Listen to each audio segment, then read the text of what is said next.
हमारी कहानी बहुत लंबी है। ये शहरों या राजाओं से शुरू नहीं हुई, ये लिखने या खेती से भी शुरू नहीं हुई। हमारी कहानी तो बहुत बहुत पहले शुरू हुई थी। ये ऐसे जीवों से शुरू हुई जो हमसे काफी अलग थे। ये जीव हमारे पुराने पुरखे थे। वो वैसे इंसान नहीं थे जैसे आज हम हैं। ये कहानी है कि हम इंसान कैसे बने, एक सफर जो लाखों सालों का है। साइंटिस्ट्स इस मुश्किल पहेली को सुलझाते हैं। वो फॉसिल्स और पुराने औजारों की स्टडी करते हैं। वो सुरागों के लिए हमारे डीएनए को देखते हैं। इससे हमें अपना लंबा सफर समझने में मदद मिलती है।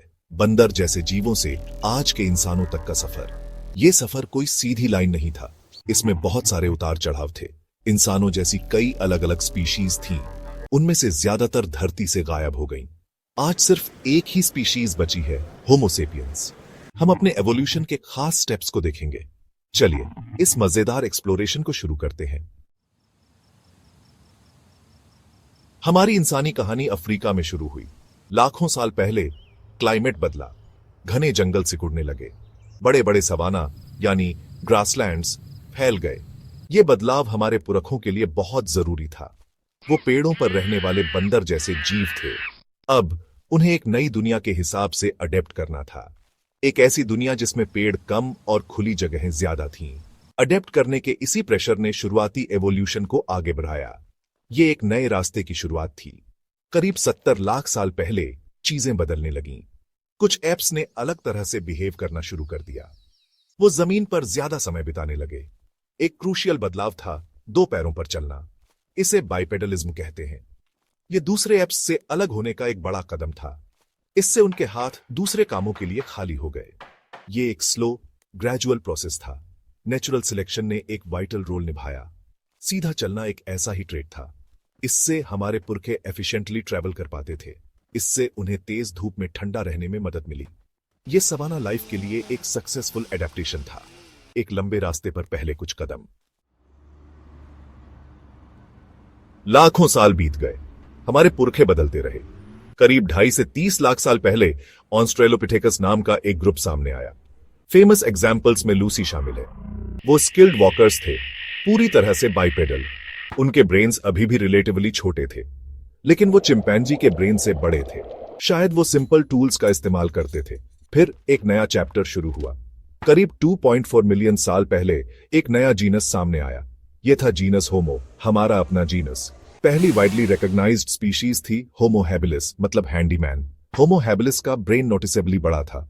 वो पहले डेफिनेट टूल मेकर्स थे। बाद में आए होमो इरेक्टस, मतलब अपराइट मैन। वो करीब 1.9 मिलियन साल पहले दिखाई दिए। होमो इरेक्टस एक गेम चेंजर था। फाइनली हमारी अपनी स्पीशीज होमो सेपियंस सामने आई। हम अफ्रीका में करीब 3 लाख साल पहले इवॉल्व हुए। हम अफ्रीका से बाहर भी फैले और पूरी दुनिया में पॉपुलेट हो गए। होमो सेपियंस इतने सक्सेसफुल क्यों हुए? कई की एट्रीब्यूट्स ने हमें अलग बनाया। एक था हमारा एक्सेप्शनली लार्ज ब्रेन। हमारी बॉडी साइज के कंपैरिजन में हमारा ब्रेन ह्यूज है। यह ब्रेन बहुत एनर्जी कंज्यूम करता है, लेकिन इससे हम कॉम्प्लेक्स थॉट कर पाते हैं। यह हमें लर्न, रिमेंबर और प्लान करने में हेल्प करता है। यह कॉग्निटिव पावर एक मेजर एडवांटेज था। एक और क्रूशियल डेवलपमेंट था लैंग्वेज। दूसरे एनिमल्स कम्युनिकेट करते हैं, ऑफ कोर्स, लेकिन ह्यूमन लैंग्वेज कहीं ज्यादा कॉम्प्लेक्स है।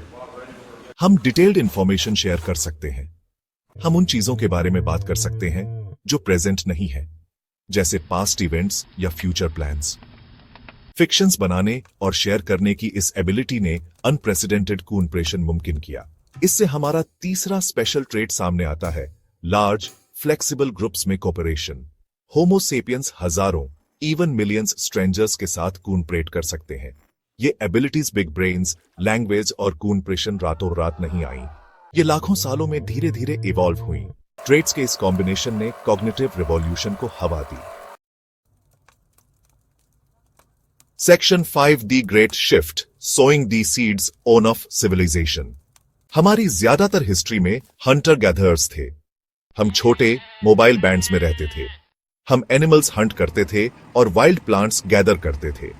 लाइफ नोमैडिक थी, सीजन्स और झुंडों को फॉलो करते हुए। ये जीने का तरीका हजारों सालों तक चला, लेकिन फिर करीब 12,000 साल पहले कुछ बदला। ये थी एग्रीकल्चरल रेवोल्यूशन। इसने ह्यूमन सोसाइटी को हमेशा के लिए ट्रांसफॉर्म कर दिया। एग्रीकल्चरल रेवोल्यूशन फार्मिंग की शुरुआत थी। ह्यूमंस ने प्लांट्स कल्टीवेट करना शुरू किया। उन्होंने एनिमल्स को डोमेस्टिकेट करना शुरू किया। खाना चेज करने के बजाय वो उसे प्रोड्यूस करने लगे। ये दुनिया के कई हिस्सों में इंडिपेंडेंटली हुआ। मिडिल ईस्ट में व्हीट और बार्ली के साथ, एशिया में राइस और मिलेट के साथ, अमेरिकाज में कॉर्न और पोटैटोज के साथ। ये शिफ्ट शुरू में स्लो था, लेकिन इसके कॉन्सिक्वेंसेस बहुत बड़े थे। फार्मिंग से लोग ज्यादा फूड प्रोड्यूस कर पाए। ज्यादा फूड का मतलब था पॉपुलेशंस बाराज सकती थी। लोगों को अब लगातार मूव करने की जरूरत नहीं थी। वो एक जगह सेटल डाउन हो सकते थे। इससे पहले परमानेंट विलेजेस बने। ये विलेजेस हंटर गैदर कैंप्स से बहुत अलग थे। सोसाइटी और ज्यादा कॉम्प्लेक्स होने लगी। ह्यूमैनिटी एक नए रास्ते पर चल पड़ी थी। Section 6 building worlds the dawn on of civilisations. Permanent settlements और सरप्लस फूड के साथ ह्यूमन सोसाइटीज बड़ी और ज्यादा कॉम्प्लेक्स होती गईं। विलेजेस टाउन्स में और टाउन सिटीज में बदल गए। करीब 5000 साल पहले पहली ट्रू सिविलाइजेशंस सामने आईं। ये मेसोपोटामिया और इजिप्ट जैसी जगहों पर दिखीं। बाद में इंडस वैली, चाइना और अमेरिकाज में। इन सिविलाइजेशंस में कुछ कॉमन फीचर्स थे। उनकी लार्ज पॉपुलेशन सिटीज में कंसंट्रेटेड थी। उनके कॉम्प्लेक्स सोशल हायरार्कीज और स्पेशलाइज्ड लेबर थे, और अक्सर उनके पास अनऑर्गेनाइज्ड गवर्नमेंट्स और रिलीजन्स होते थे। एक क्रूशियल डेवलपमेंट था राइटिंग।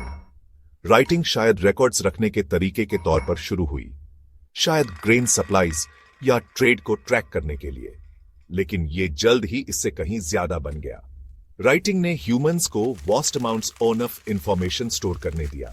इससे वो नॉलेज को एक्यूरेटली स्पेस और टाइम के आर पार ट्रांसमिट कर सकते थे। लॉज, हिस्ट्रीज, रिलीजियस टेक्स्ट्स और लिटरेचर रिकॉर्ड किए जा सकते थे। ये सोसाइटीज को ऑर्गेनाइज करने और शेयर्ड कल्चर्स बनाने का एक पावरफुल टूल था। साइंस और मैथमेटिक्स भी फलने फूलने लगे। अर्ली सिविलाइजेशंस ने इंपॉर्टेंट एस्ट्रोनॉमिकल ऑब्जर्वेशंस की। उन्होंने फार्मिंग के लिए सीजन्स ट्रैक करने के लिए कैलेंडर्स डेवलप किए। ह्यूमन सिविलाइजेशन का सफर अच्छी तरह से चल पड़ा था। Section 7 the accelerating pace from steam to screens. हजारों सालों तक चेंज का पेस स्लो था। सिविलाइजेशंस बनी और गिरी, लेकिन ज्यादातर लोगों की डेली लाइफ लंबे समय तक ड्रामेटिकली चेंज नहीं हुई। फिर कुछ 100 साल पहले एक और रेवोल्यूशन शुरू हुई। ये थी साइंटिफिक रेवोल्यूशन। ये यूरोप में 16वीं सदी के आसपास शुरू हुई। इसने ऑब्जर्वेशन, एक्सपेरिमेंटेशन और रीजन पर जोर दिया। लोगों ने पुरानी अथॉरिटीज पर सवाल उठाना शुरू कर दिया। उन्होंने नेचुरल वर्ल्ड को समझने के नए तरीके खोजे। इस नई सोच के प्रोफाउंड कॉन्सिक्वेंसेस हुए। साइंटिफिक रेवोल्यूशन से इंडस्ट्रियल रेवोल्यूशन हुई। ये ब्रिटेन में 18वीं सदी के आखिर में शुरू हुई। नए इन्वेंशंस ने स्टीम और बाद में इलेक्ट्रिसिटी और ओनिल जैसे पावर के नए सोर्स का इस्तेमाल किया। मशीनें वो काम करने लगीं जो पहले ह्यूमंस या एनिमल्स करते थे। फैक्ट्रीज खुलने लगी जो मैसिव स्केल पर गुड्स प्रोड्यूस करती थीं। लोग एग्रीकल्चरल एरियाज से सिटीज में चले गए। सोसाइटी एक बार फिर से रिस्ट्रक्चर हो गई। प्लेनेट पर ह्यूमन इंपैक्ट का स्केल ड्रामेटिकली बढ़ गया। लाइफ पहले से कहीं ज्यादा तेजी से बदली। 20th सेंचुरी में और भी फास्टर चेंजेस देखे गए। डिजिटल रेवोल्यूशन 20th सेंचुरी के आखिर में शुरू हुई। कंप्यूटर्स और इंटरनेट ने दुनिया को कनेक्ट कर दिया। हमारी सिंपल बिगिनिंग से जर्नी जारी है। Section 8 our ancient blueprint, evolution's enduring echo. हमारी सारी टेक्नोलॉजिकल प्रोग्रेस और मॉडर्न लाइफ की कम्प्लेक्सिटी के बावजूद हम कई मायनों में अब भी अपने पास्ट के क्रीचर्स हैं। हमारे बॉडीज और माइंड्स लाखों सालों में एंशिएंट एनवायरनमेंट्स में सर्वाइवल की डिमांड्स के हिसाब से बने हैं। हमारा डीएनए उस लंबे सफर की लिगेसी को साथ लिए हुए है। हमारे हंटर गैदर एंसेस्टर्स हमारे अंदर जिंदा हैं। ये एंशिएंट ब्लूप्रिंट आज हमारे सोचने, महसूस करने और बिहेव करने के तरीके पर असर डालता है। इसे समझने से हमें खुद को समझने में मदद मिल सकती है। फॉर एग्जाम्पल, शुगरी और फैटी फूड्स के लिए हमारा प्यार। पास्ट में ये एनर्जी के रेयर और वैल्यूएबल सोर्स थे। हमारे एंसेस्टर्स में इनके लिए स्ट्रॉन्ग क्रेविंग्स इवॉल्व हुई। आज ये फूड्स कई सोसाइटीज में अबंडेंट हैं। हमारी एंशिएंट क्रेविंग्स अब ओबेसिटी और डायबिटीज जैसी हेल्थ प्रॉब्लम्स पैदा कर सकती है। हमारी बायोलॉजी हमारे एनवायरनमेंट में रैपिड चेंजेस के साथ कदम नहीं मिला पाई है। हमारा ओल्ड एवोल्यूशनरी सॉफ्टवेयर नए हार्डवेयर पर चल रहा है। Section 9 reflections on our journey, understanding our story. Human evolution की स्टोरी रिमार्केबल है। ये रेजिलियंस और एडेप्टेशन की कहानी है। सावाना के वल्नरेबल एप लाइक क्रीचर्स से हम अर्थ पर डोमिनेंट स्पीशीज बन गए। हमने इस प्लेनेट के हर कोने को एक्सप्लोर किया है। हम इसके बियॉन्ड भी वेंचर कर चुके हैं। हमने आर्ट, म्यूजिक और फिलॉसफी क्रिएट की है। हमने कॉम्प्लेक्स सोसाइटीज और टेक्नोलॉजीज बनाई है। ये जर्नी एवोल्यूशन की पावर और की यूनिक कैपेसिटीज का टेस्टामेंट है।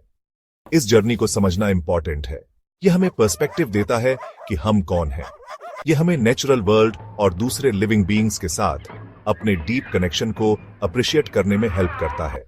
इस शेयर्ड हेरिटेज को रिकॉग्नाइज करने से ह्यूमिलिटी और हमारे प्लेनेट और फ्यूचर जनरेशंस के लिए रिस्पॉन्सिबिलिटी की भावना भी आ सकती है। हमारा एवोल्यूशन खत्म नहीं हुआ है।